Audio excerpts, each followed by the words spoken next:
অন্নহীনে অন্নদায়িনী দয়াময়ী তুই যে মা অন্নপূর্ণা। সন্তান স্নেহে তুই মা যেন কল্যাণী সম্পূর্ণা।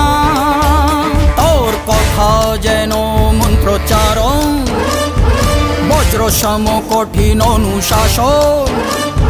ধৈর্যের সর্বংসহা পৃথিবী, ধর্ম ও ন্যায়ের প্রতিচ্ছবি।